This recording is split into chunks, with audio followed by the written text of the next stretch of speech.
Assalamualaikum warahmatullahi wabarakatuh.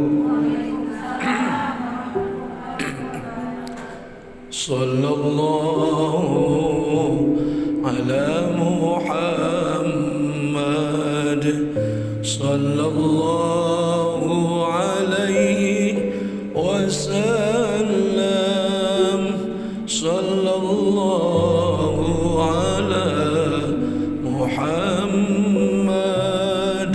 sallallahu alaihi wasallam, sallallahu ala Muhammad, sallallahu alaihi wasallam, sallallahu ala Muhammad, sallallahu alaihi wasallam. Ya Habibi ya Muhammad, ya arusal khafiqaini, ya Habibi ya Muhammad, ya arusal khafiqaini, ya muayyad ya mumajjad, ya imam al-qiblataini, sallallahu ala Muhammad, sallallahu alaihi wasallam, sallallahu ala Muhammad, sallallahu alaihi wasallam. Kun syafi'ina ya habibana yawma hashri wajtima'ina. Kun syafi'ina ya habibana yawma hashri wajtima'ina. Sallallahu ala Muhammad, sallallahu alaihi wasallam, sallallahu ala Muhammad, sallallahu alaihi wasallam, sallallahu ala Muhammad, sallallahu alaihi wasallam. Subhanal munaffisi an kulli madiyun, subhanal mufarriji an kulli mahzun, subhana man ja'ala khazainuhu bainal kafi wan nun, subhanahu iza qada amran fa innama yaqulu lahu kun fayakun. Allahumma salli wa sallim ala sayyidina wa habibina wa syafi'ina wa qurrati a'yunina wa maulana Muhammad, ad-durril azhar wal yaqutil ahmar wan nuril azhar wa sirrillahil akbar wa ala alihi wa ashabihi wa azwajihi wa dhurriyyatihi wa ahli baitil kiram yaumin hadza ila yaumil mahsyar, amma ba'du. Al-Mukarramah Ibu Ustazah Rahimi, mana? Ya? Mudah-mudahan Ibu Ustazah Rahimi panjang umur, sehat, bisa jalan seperti biasa, normal, amin, amin, kenceng aminnya. Dan mudah-mudahan selalu diistiqomahkan dalam ibadah kepada Allah Subhanahu wa taala. Beserta yang saya muliakan para ibu-ibu jamaah semuanya, mudah-mudahan kita sehat walafiat, panjang umur, dalam taat ibadat kepada Allah Subhanahu wa taala, dibanyakin rezeki kita, dimudahkan segala urusan kita, dan senantiasa ditetapkan menjadi orang yang baik serta terus menerus mengerjakan segala perintah-perintah Allah dan menjauhi larangan Allah Subhanahu wa taala. Ibu-ibu jamaah sekalian, kita nih kudu bener-bener dah. Yang udah biasa bangun malam, zikir malam, sholat malam, jangan Kalau yang belum pernah, mulain. Kalau yang belum pernah, mulain. Emang apa? Sebagai tanda kita terima kasih kepada Allah Subhanahu. Contoh begini, ketika ada orang datang ke rumah ibu, sahabat kita lah dia, itu orang perlunya bukan main sama kita. Datang ke rumah kita udah ngasih duit 5 juta. Terus kalau kita mau kemana-mana, mobil disiapin supir juga sama orang itu. Nah, tentu kita terima kasih nggak sama dia? Terima kasih nggak sama dia? Kita begitu baik sama dia karena dia baik sama kita. Ketika dia datang bagi duit 5 juta, itu perasaan kita sama juga dia, seakan-akan dibagi duit 50 juta. 5 juta seakan-akan kayak 50 juta. Ya kan jarang teman begitu mah. Kita seneng gak sama teman yang begitu tuh? Seneng. Kira-kira tambah senang lagi kalau kita mau kemana-mana, lu tinggal ngomong aja sama gua, mobil gua siapin, supir gua siapin, tinggal berangkat. Seneng gak tuh? Seneng gak? Nah, kira-kira untuk membalas senang kita sama dia, apa yang harus kita lakukan? Kira-kira kalau dia ada keperluan apapun, kita datang gak ke rumahnya? Datang nggak? Terus kalau misalnya dia ada urusan mendadak, padahal kita lagi repot, dia nyuruh ke rumahnya, kita datang nggak? Datang nggak? Nah terus misalnya kalau ada keluarga yang sakit, kita datang nggak ngelongok? Datang nggak? Datang. Sebagai tanda terima kasih. Atau kira-kira kalau dia misalnya butuh lagi duit sama kita, butuh duit sama kita nih. Tadi dia ngasih kita 5 juta, dia butuh cuma 500 ribu. Malam ini juga tolong anterin ke rumah saya. Dianterin nggak? Dianterin nggak? Dianterin.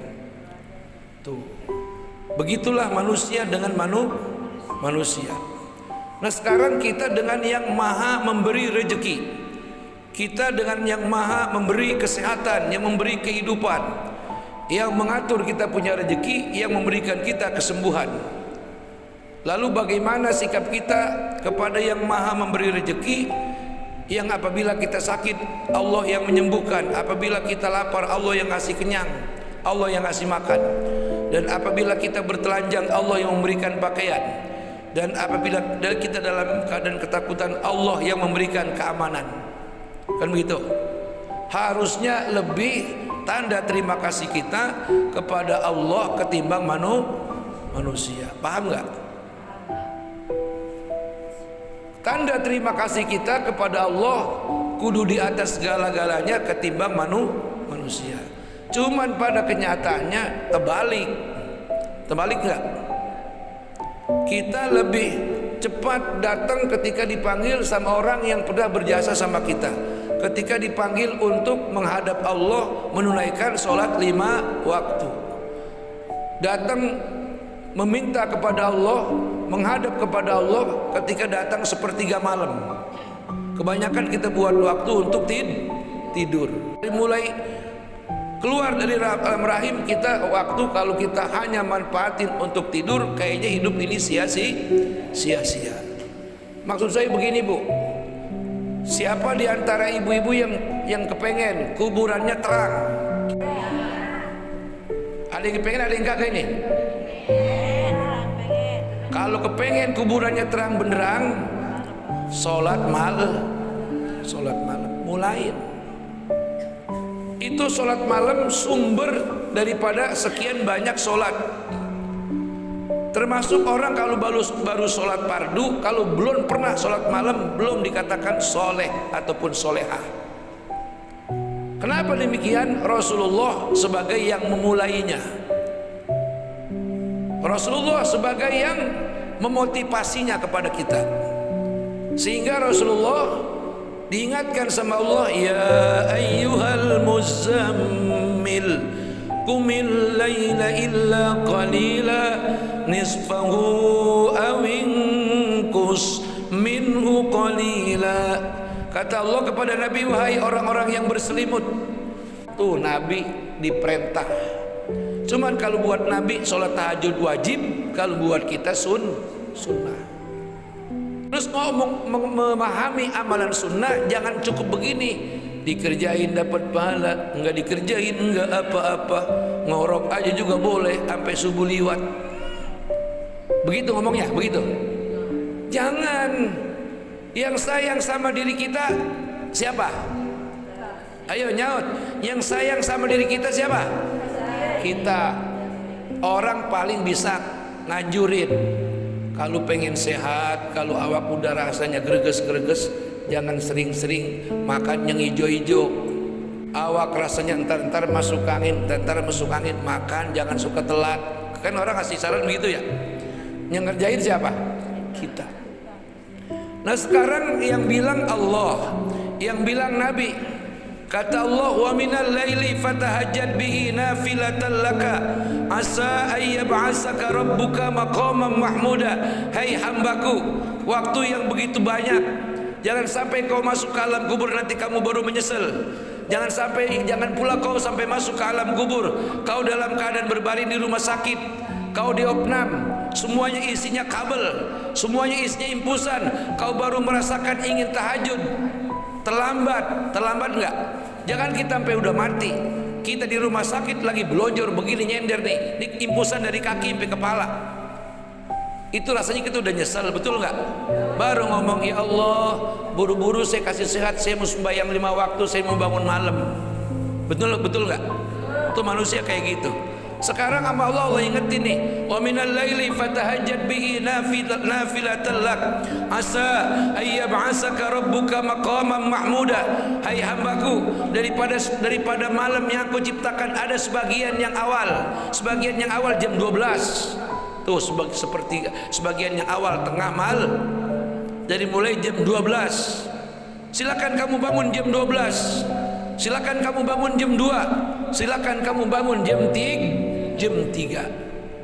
Ngapain? Tahajjud bi, kamu bertahajud, kamu meminta kepadaku, kamu memohon belas kasihku, kamu datangi aku, dan aku akan memberikan apa yang kamu mau dan apa yang kamu inginkan. Allah yang bilang. Kagak percaya. Waktu lebih banyak kita gunakan untuk main handphone, betul kagak? Betul kagak? Zikir cuma 1000 kita kata lama, zikir cuma 5000 kita kata lama.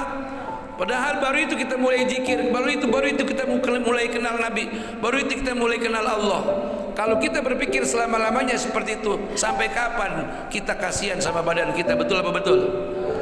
Dan matinya manusia kalau memang di alam kubur tidak ada pertanyaan kubur, kalau di alam kubur memang tidak ada nikmat kubur, kalau di alam kubur memang tidak ada siksa kubur, kagak perlunya kita sembahyang, kagak perlunya kita ngaji, nggak perlunya kita mengikuti apa yang diperintah Allah, apa yang dijauhi, yang dilarang, atau harus kita jauhi dari apa yang dilarang oleh Allah. Betul apa betul? Betul nggak? Paham nggak nih? Ini awas, satu pun kagak boleh yang ada pikiran, lo kan siksa kubur ada, awas bisa kupur tuh, bisa murtad tuh. Kalau kita ragu, sebenarnya orang mati begitu aja ya, dimiringin ke sono, dikasih dinding aring, tempatnya sempit, lo kan malaikat muat. Kalau ada punya pikiran kayak gitu, baik-baik bisa murtad kita. Alam barzah tidak seperti kita lihat ahli kubur yang dimiringin ke liang lahat, itu hanya gambaran johir mata kita. Allah adalah innallaha ala kulli syai'in, sesungguhnya Allah subhanahu wa ta'ala maha kuasa atas segala sesuatu. Jadi itu kubur bukan alam barzah, dia pintu untuk memasuki satu alam namanya barzakh. Apa itu barzah? Satu alam di mana alam antara dunia dan alam akhir. Itu barzah, terminal utama menunggu datangnya hari kebangkitan, yaumul ba'ts ya, hari kebangkit. Jadi nanti ada hari kiamat, hari penghancuran. Terus hari kebangkitan, nanti kita bangkit dari kubur, tergantung ponis apa yang kita dapat dari kubur. Kalau ponisnya ahli neraka, bangun dalam keadaan teriak-teriak sesambatan. Kalau ponisnya ahli surga, dia bangun dalam keadaan tenang dan bahagia. Walaupun sama-sama telanjang, kagak pakai baju. Jadi bangkit dari kubur telanjang. Selain para wali, selain para nabi dan para rasul, para nabi, para rasul semuanya berpakaian. Karena mereka orang yang paling dekat pangkatnya, yang paling tinggi dari sekian banyak manusia adalah para nabi, para rasul.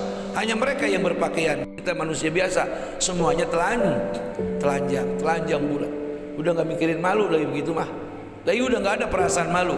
Yang terpikir di pikiran kita, apakah saya ini nanti diponis sebagai penduduk surga atau diponis sebagai penduduk neraka. Ya ayyuhal muzammil, hai orang yang berselimut. Makanya selimut, udah ada selimut biasa, jangan tambahin bed cover, tambah ngorok terus. Betul gak? Bed cover. Malu apa nama Nabi Muhammad? Nabi Muhammad selimutnya kain kasar, yang kalau dipakai musim dingin gerah, kalau dipakai musim panas gatal.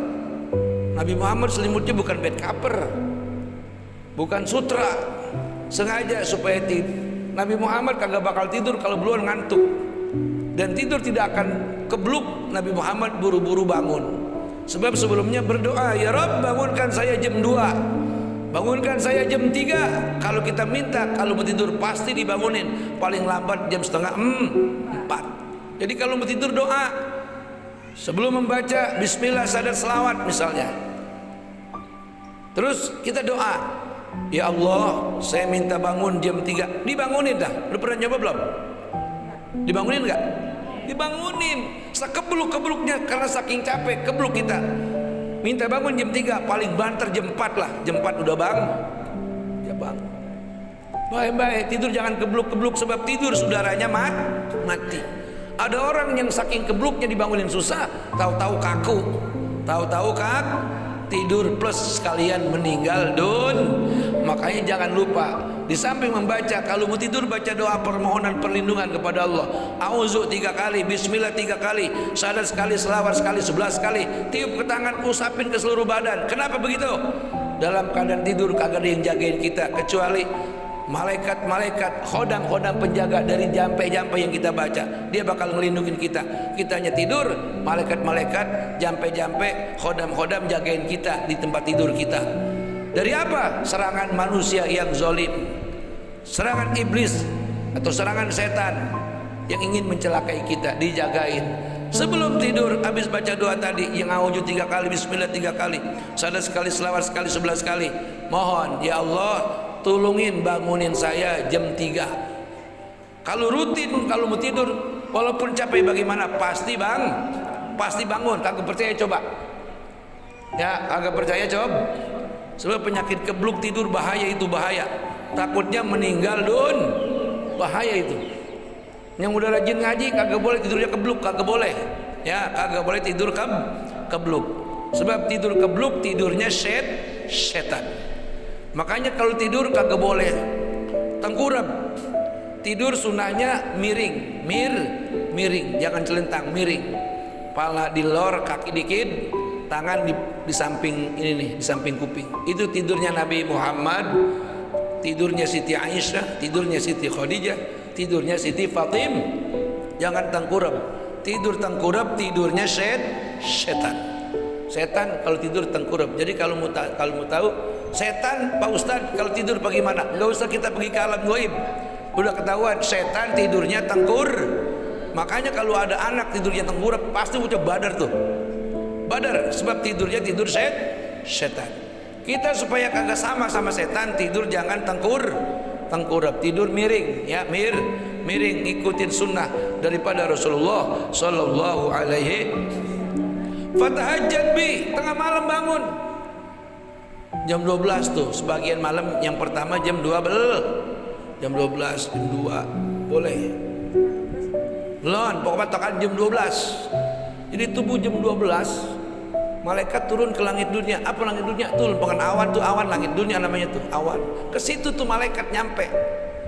Apa kata malaikat? Hai orang-orang yang pengen minta rezeki, mintalah, Allah pasti kabulkan. Hai orang-orang yang minta kesehatan, mintalah, Allah pasti berikan kesehatan.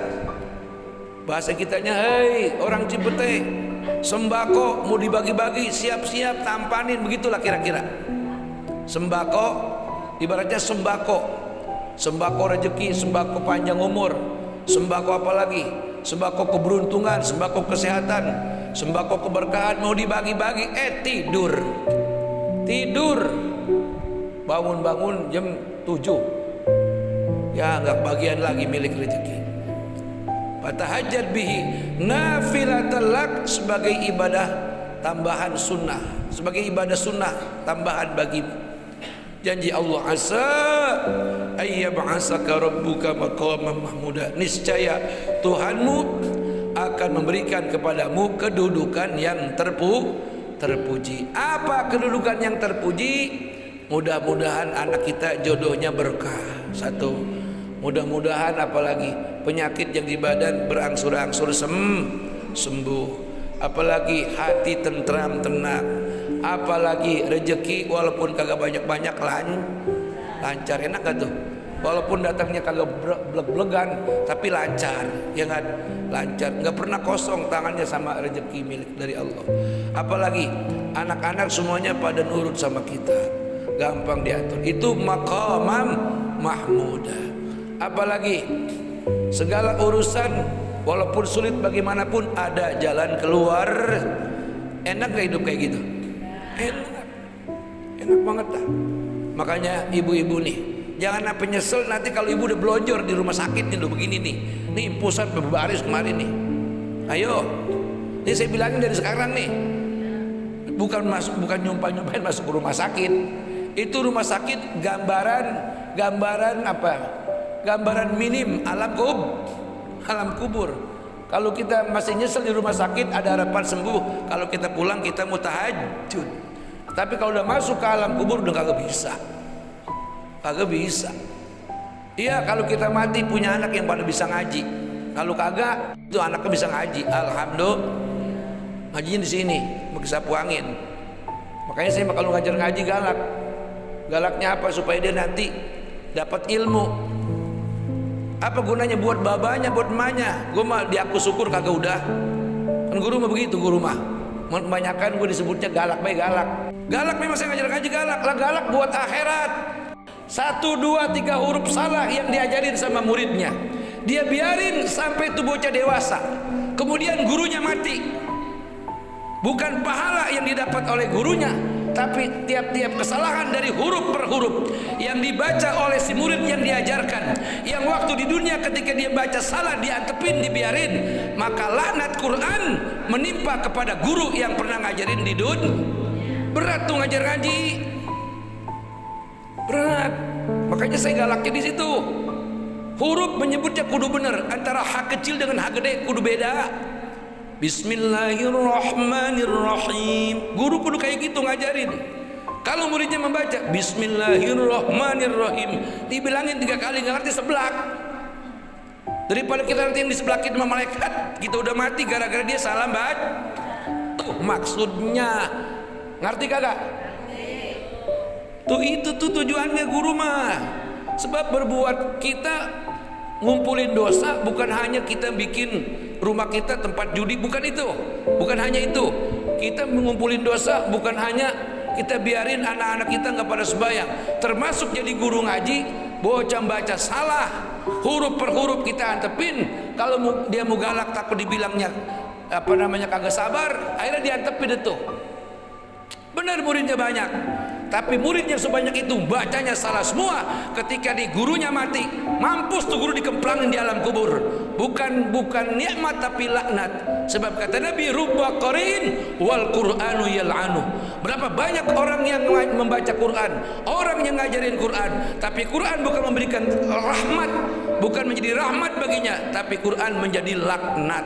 Kita dimaki-maki oleh Quran. Quran menjelma menjadi makhluk, maki-maki guru ngaji yang kesebutnya sabar tapi ngajarin murid kagak semenggah, kagak bener. Nah tuh ngeri banget. Makanya tuh saya begitu tuh ngajar ngaji, bodoh amat lu pada bilang galak juga. Yang penting nanti kalau pada mati ngerasain bacaan Quran yang boleh diajarin sama si Kisah Puangin itu. Paham. Kalau perlu cari guru yang begini nih.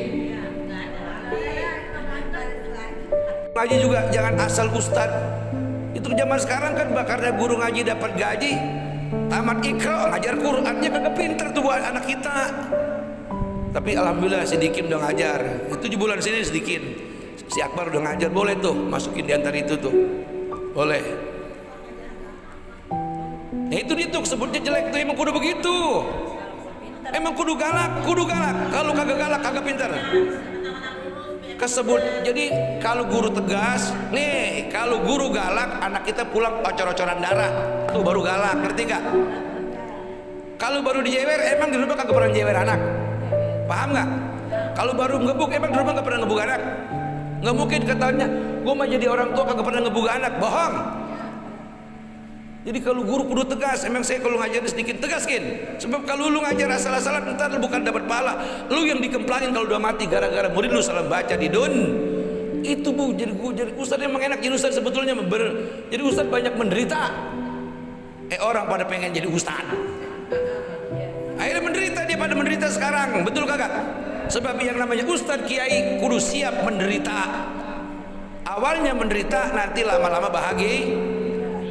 Lah begitu. Itu udah galak aja jangan disebut. Sebab kata-kata galak akhirnya guru bukannya dihormati jadi dibenci. Emaknya juga benci, anaknya jadi benci. Iya udah kata-kata galak yang disebut-sebut lagi.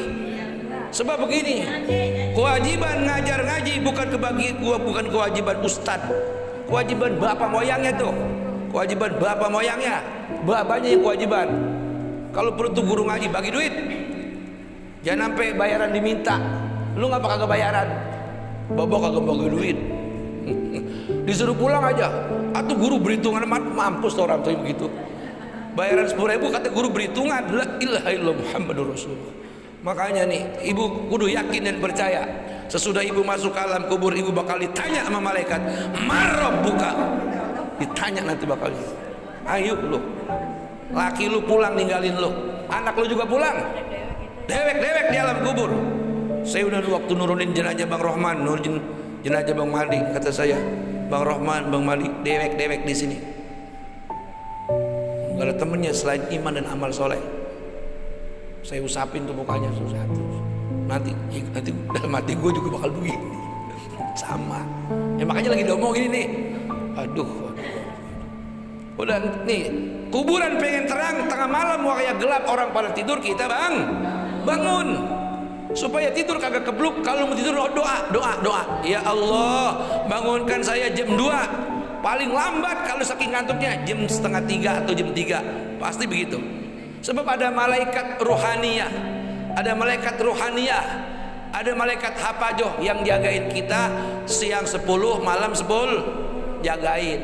Makanya kita mah enak sebetulnya, tinggal ngontek doang, malu ntar malaikat yang bangunin. Kagak mau minta. Kagak pantas perempuan tidur sampai kagak pantas, takutnya mati. Betul kagak? Sebab tidur saudaranya mati. Paham? Kenapa tidur saudaranya mati? Lah coba apa orang tidur digotong, dibuang ke empang, tahu nggak? Saking kebluk-kebluknya kagak tahu. Makanya itu hati-hati tuh. Makanya tidur berdoa, selain baca auzu 3 kali, bismillah 3 kali, salat sekelawit sekali, dapat 11 kali, mohon ya Allah bangunkan saya jam 3, bangunkan saya jam 4. Pasti bang nggak bakal kesiangan. Sebab ada malaikat hafazoh yang jaga malam hari 10, yang jaga siang hari 10. Juga di samping itu ada malaikat rohaniyah, ada. Yang itu kadang-kadang kalau kita minta dibangunin terus kagak mau bangun, kita dikejar ngimpi yang kita bikin takut, pernah kan? Sehingga kita bangun. Itu malaikat kerjanya tuh, dibangunin sembahyang subuh, maksudnya mah Kita kadang-kadang dikejar ngimpinya lakinya bawa bininya ke rumah main ciuman, kan panas lu, hati lu panas kan, akhirnya bangun. Itu kerjaan malaikat tuh. Habis dicolek-colek, pok kata malaikat, bangun, masih ngulet. Gua kejar ngimpi lu, kata malaikat. Udah ngimpinya lakinya bawa perempuan ke rumahnya, mampus dah lu, ngimpi aja lu panas apalagi aslinya. Betul kagak? Udah ingat ya, kalau tidur baca auzu 3 kali, bismillah 3 kali, sahadat, selawat semuanya 11. Kemudian sebelum kita tidur doa, ya Allah saya minta bangun jam 2. Insya Allah dibangunin. Tiap malam begitu, insya. Sholat tahajud walaupun hanya 2 rakaat, usolli sunatat tahajudi rakaataini lillahi ta'ala, Allahu akbar. Habis Fatihah, habis itu Allah akbar kabiro biasa, Fatihah sekali. Rakaat pertama kulhu boleh, rakaat kedua al-falak. Beres itu salam, mau tidur lagi nggak apa-apa dah, bangun lebaran haji, yang penting udah pernah tahajud lah.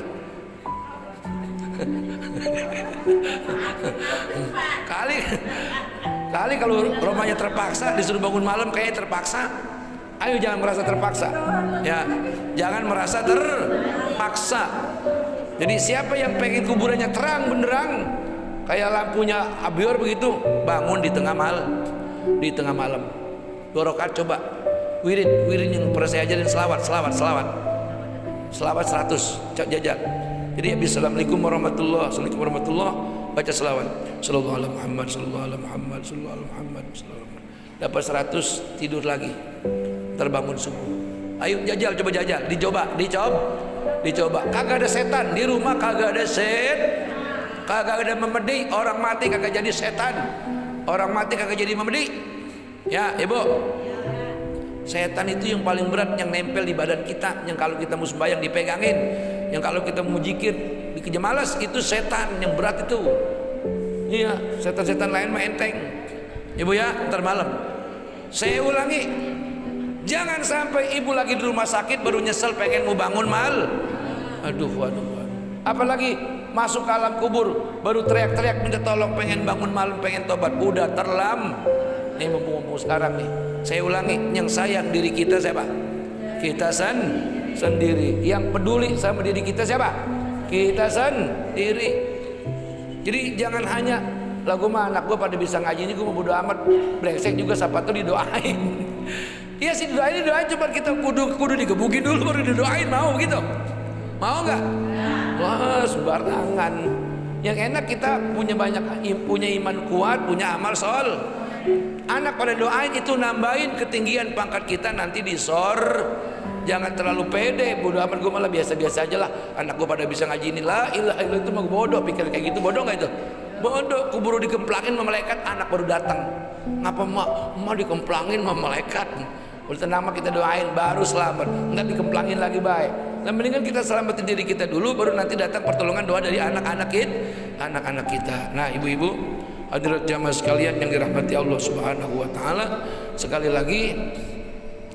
lagi saya mengajak kepada kita semua, ayo kita paksain diri kita untuk bangun di tengah malam atau sepertiga malam dalam rangka memohon pertolongan Allah dan dalam rangka meminta daripada rahmat Allah, kasih sayang Allah kepada kita semua. Nanti Allah akan angkat kita punya derajat di dunia, derajat di alam kubur, derajat di akhir. Derajat di dunia hidup tenang dan bahagia, derajat di alam kubur bisa menjawab 6 macam pertanyaan malaikat. Beres deh tuh. Udah, kalau derajat di alam kubur bisa menjawab 6 macam pertanyaan malaikat, udah ke akhirat mah tinggal ngikutin, tergantung di alam kubur. Jadi siapa orang yang pengen di alam kuburnya tenang, bahagia, tahajud biar benar. Kan ibu sedekah udah pada rajin kan ya? Sedekah udah pada rajin, tinggal tambahin tahajud. Jadi amanu wa amilus solihat, iman amal soleh beriringan, kayak laki sama bini, kayak siang sama malam, kayak bulan dan bintang dan seterusnya. Begitulah kira-kira. Mudah-mudahan manfaat buat saya dan buat kita semua. Kita doa. Bismillahirrahmanirrahim. Asyhadu an la ilaha illallah wa asyhadu anna Muhammadar Rasulullah. Allahumma salli ala sayyidina Muhammad wa ala alihi sayyidina Muhammad.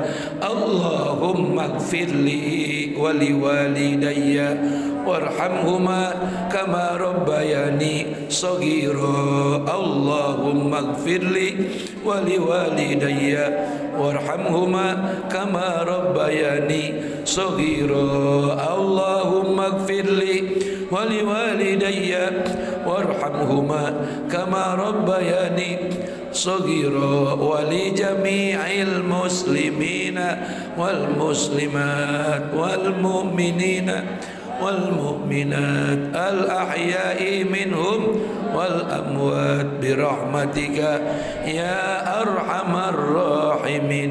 ربنا آتنا في الدنيا حسنة وفي الآخرة حسنة وقنا عذاب النار وأدخلنا الجنة مع الأبرار يا عزيز يا غفار يا رب العالمين. وصلى الله على سيدنا محمد وعلى آله وصحبه أجمعين.